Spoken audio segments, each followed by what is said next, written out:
Bonsoir mesdames et messieurs, merci d'être venus si nombreux. Je vous avoue que la vision que vous nous offrez d'ici, la vue que vous nous offrez d'ici est particulièrement impressionnante.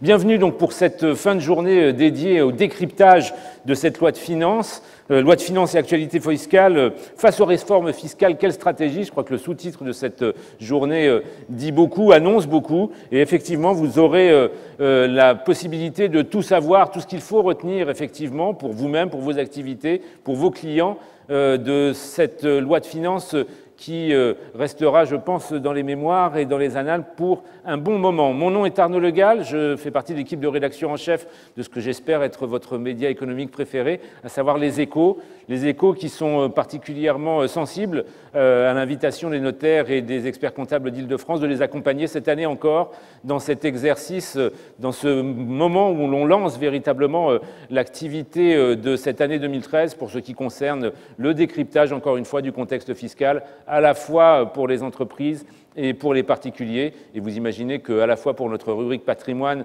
et pour la partie business de notre site, ce rendez-vous est particulièrement important. Alors moi, je ne serai là que pour jouer les Monsieur Loyal, mais ceux qui vont vous apporter la lumière justement sur ce projet de loi de finances, celles et ceux, ils sont là. Levez-vous les amis, levez-vous. Vous avez donc trois experts comptables, Laure Garcy, Laurent Benoudiz et Vital Saint-Marc. Vous avez trois notaires, Diane Berteuil-Desfossés, Fabrice Luzu et Jean-Paul Mattei. Et ce sont eux, pour certains d'entre vous qui étiez déjà là les années précédentes, ce sont des visages de connaissance, ce sont eux qui effectivement viennent de passer faire un long travail de préparation pour décrypter tout cela et vous rendre ce nouveau contexte, on va dire un peu plus facile à appréhender et surtout à gérer dans vos activités. Mais tout de suite, avant de les écouter, avant de les retrouver, merci chers amis encore une fois, nous allons accueillir Christian Bénas, qui est le président de la Chambre des notaires de Paris, pour un petit mot de cadrage et qui va nous expliquer le sens de cette opération. Soyez bienvenu, Président. La tribune est pour vous.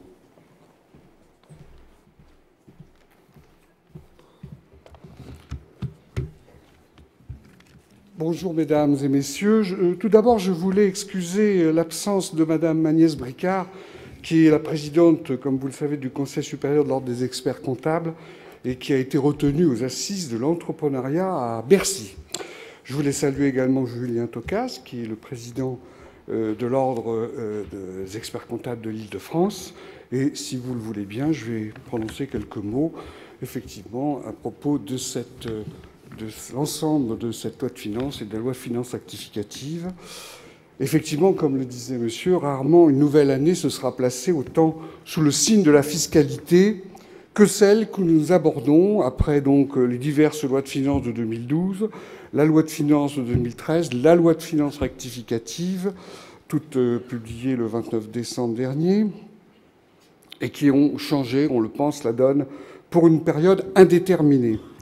Deux raisons à cela, souvent rappelées par les pouvoirs publics. Première raison, nécessité d'obtenir des rentrées d'impôts supplémentaires pour établir les comptes de la France, d'où un effort conjoncturel sans précédent demandé aux particuliers pour 10 milliards d'euros et aux entreprises pour 10 autres milliards. Seconde raison plus politique, renforcer la justice fiscale par une réforme structurelle afin de mieux répartir la charge de l'impôt sur les différentes catégories de contribuables. Comme souvent, dans le domaine fiscal, l'insatisfaction semble générale. Certains trouvent que les modifications sont bien timides et attendent la véritable révolution fiscale qui résoudrait presque tous les problèmes. D'autres stigmatisent les coups de massue que le pays ne cesse de recevoir, coups de massue qui découragent les initiatives, incitent à l'exil fiscal, donc non pas tant de quelques, j'allais dire, vieux acteurs de cinéma, mais des jeunes médecins, chercheurs, ingénieurs, entrepreneurs qui jugent que décidément notre pays est sans avenir. D'autres, enfin, espèrent que cette période est exceptionnelle et que les finances publiques remises à flot nous connaîtront enfin une période de stabilité fiscale, au moins pour la suite du quinquennat du président Hollande. Il semble qu'à certains signaux, ce soit la position du gouvernement actuel. Encore faudra-t-il, pour cela, s'attaquer de manière décidée et décisive à la réduction de la dépense publique, en ce compris celle de la dépense sociale, particulièrement inquiétante. Tout cela pour dire que nous sommes dans l'incertitude. Incertitude accrue par la décision du Conseil constitutionnel du 29 décembre dernier. C'est peu dire qu'elle restera probablement, je reprends l'expression, dans les annales, comme une grande décision du Conseil. Pour nous, d'abord, parce qu'elle semble préciser mieux qu'il n'avait été fait la marge que détiennent les pouvoirs exécutifs et législatifs en termes d'augmentation des impôts. Le Conseil constitutionnel a donné des indications précises sur le caractère confiscatoire de l'impôt en y intégrant tous les prélèvements. Il a par ailleurs rappelé sa jurisprudence sur la nécessité de respecter l'équité, voire l'égalité des contribuables en tenant compte de leurs facultés contributives. Cette jurisprudence sera-t-elle stable ? Résistera-t-elle au renouvellement à venir du Conseil constitutionnel ? Nous le saurons dans quelque temps. On peut au passage tout de même s'interroger sur la qualité du travail préparatoire à ces dispositions fiscales, lesquelles ont abouti à des annulations parfois prévisibles. Une fois de plus, la difficulté concrète est pour nous, professionnels. C'est celle de mettre en application des textes qui avaient malgré tout leur cohérence et qui l'ont parfois perdue du fait de l'annulation de certains articles.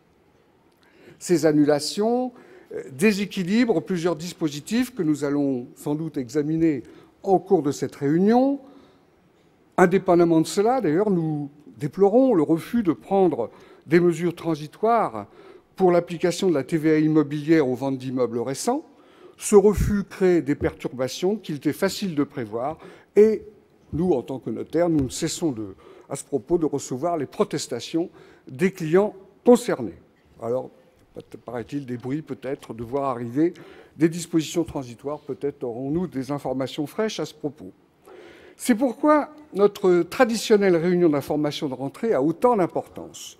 Nos intervenants ont été particulièrement méritants parce qu'ils ont beaucoup travaillé. En votre nom à tous, je tiens à les en remercier. Ils vont essayer de répondre aux questions concrètes que vous vous posez. Mon premier vœu pour cette nouvelle année, c'est que nous partions tous avec le sentiment d'avoir eu une réunion d'information utile pour nous-mêmes et pour nos clients, nombreux, ici, et que je tiens à saluer. Mon second vœu est que cette loi de finances 2013, mon deuxième vœu, parce qu'il y en a d'autres après, et que cette loi de finances pour 2013 soit unique en son genre, parce qu'un pays comme le nôtre ne peut être secoué régulièrement par de telles transformations. Ce n'est pas faire de la politique que de réaffirmer, comme nous le faisons régulièrement, qu'une bonne fiscalité est une fiscalité simple, alors, avec les limites que l'on sait à la simplicité, stable, qui dispose d'une très large assiette et qui couvre l'ensemble des revenus, tout en évitant de paralyser les différents acteurs économiques. Cet objectif, il faut bien le dire, ni le gouvernement actuel, ni ceux qui l'ont précédé n'y sont parvenus. Les difficultés ont été probablement trop fortes, tant sur le plan économique que sur le plan social, pour permettre à notre pays de simplifier, d'harmoniser, de rationaliser son système. Force est néanmoins de constater que d'autres pays, comme l'Allemagne, qu'on cite tout le temps, y sont parvenus, tout en rétablissant l'équilibre de leurs comptes. Ce qui est réalisable ailleurs devrait pouvoir l'être en France.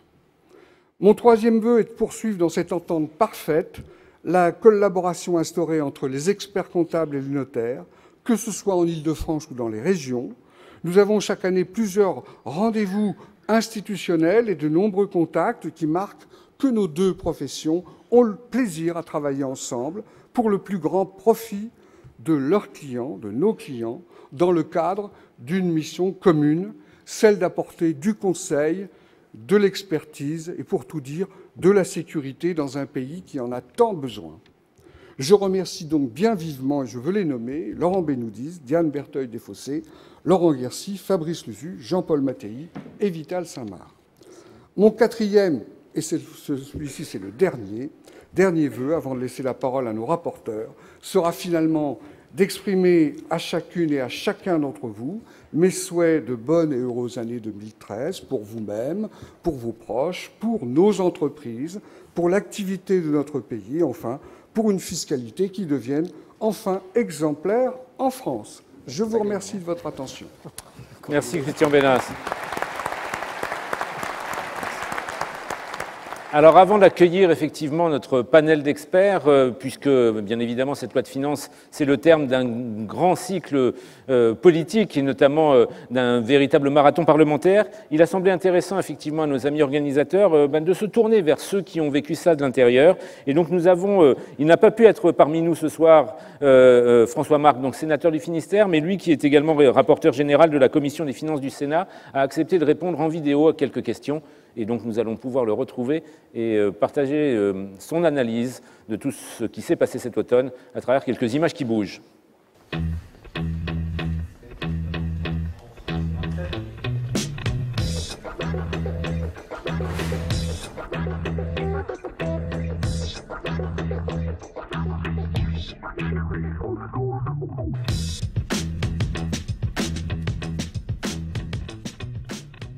Je pense qu'il y a dans l'orientation définie par François Hollande aujourd'hui à travers la programmation pluriannuelle des finances publiques un engagement à ce que l'on sollicite autant les dépenses que les recettes. C'est vrai que nous sommes arrivés à un stade où il faut sans doute regarder à deux fois avant d'accroître à nouveau ces prélèvements. Il faut même sans doute essayer de les réduire. Les dépenses publiques, en gros, on peut considérer aujourd'hui qu'elles vont être réduites de l'ordre de 40 milliards dans les 4 ou 5 années qui viennent. Aujourd'hui, on le sait, le déficit annuel du budget de la France, c'est 86 milliards. 86 milliards, c'est considérable. Et l'engagement du président de la République, c'est qu'on puisse tendre vers zéro à la fin de son quinquennat. Je crois que ce qui a été mis en avant par le Conseil constitutionnel, c'est qu'il faut mettre le taux de prélèvement en lien avec la capacité contributive des contribuables. Et en l'occurrence, quand on nous dit que 68% de prélèvements fiscaux, quand on a un revenu de 150 000 €, c'est quelque chose qui est inacceptable au regard de la capacité contributive, ça ne veut pas dire que le Conseil constitutionnel considère que ce taux n'aurait pas de sens si le revenu est de 1 million €. On ne peut pas dire qu'il y a un taux, a priori, 75%, qui soit considéré comme un seuil infranchissable et qui serait une barrière donc, dont il faut tenir compte à l'avenir. C'est une bonne question de savoir si la rétroactivité dans la mise en œuvre de loi fiscale est un élément qu'il faut impérativement prendre en compte. Je crois pouvoir dire que la question qui a été posée au Conseil constitutionnel est de savoir si la préoccupation d'intérêt général prévaut ou non sur les éléments factuels qui, à un moment donné, peuvent ou non légitimer telle ou telle décision dans un budget. Et ce qui nous a été dit, c'est qu'il y avait effectivement des cas de figure où la rétroactivité n'était pas acceptable au regard des exigences d'intérêt général de la collectivité et qu'il fallait donc refuser de laisser ces dispositifs être mis en œuvre. On peut souhaiter, en tant que parlementaire, qu'il puisse y avoir une forme de rigidité pour qu'on ne remette pas en cause ce qui a été décidé dans le passé. C'est une préoccupation légitime, je crois, du travail parlementaire que d'essayer de regarder uniquement vers l'avenir et vers les conséquences intervenant à l'avenir sur le plan fiscal en laissant tranquilles les contribuables pour ce qui est du passé. Fusionner l'impôt sur le revenu et la CSG avec une progressivité qui s'appliquerait donc à cet impôt fusionné, ça se heurte à des difficultés très importantes de mise en œuvre, tant en ce qui concerne les modalités de prélèvement que en ce qui concerne tous les éléments liés au quotient familial et à un ensemble donc de dispositifs qui interviennent en conséquence ou qui sont en relation étroite avec le dispositif d'impôt revenu. L'ambition reste clairement affichée de faire monter la progressivité de l'impôt et dès lors de s'appuyer sur sans doute un impôt qui aurait été redessiné. J'y suis moi très favorable, la gauche au Sénat y est très favorable, j'imagine qu'à l'Assemblée c'est la même chose. Encore faut-il que le dispositif soit applicable dans des conditions qui ne suscitent pas de contestation. Il y avait cette année un projet de loi de finances très lourd, énormément d'articles. Il a été enrichi d'ailleurs au Parlement de façon encore assez importante. Et tout n'a sans doute pas pu être ciselé au millimètre comme cela aurait dû être fait. C'est vrai que pour la donation-cession, il y a eu censure du Conseil constitutionnel sur cette disposition. Doit-on considérer au regard de cela que la loi de finances a été mal préparée, que tant à Bercy que chez les parlementaires, on n'a pas assez travaillé en amont sur ces textes pour leur donner une formulation acceptable au regard de la Constitution? Je crois qu'on ne peut tout de même pas dire cela. L'état d'esprit dans lequel nous sommes au Parlement est celui d'être en concertation étroite avec les professionnels. Je pense qu'il faut encore améliorer cet état d'esprit dans ce sens et veiller à ce que peut-être plus tôt dans l'année, on puisse avoir ces concertations qui permettent justement d'arriver au projet de loi de finances en étant mieux préparé.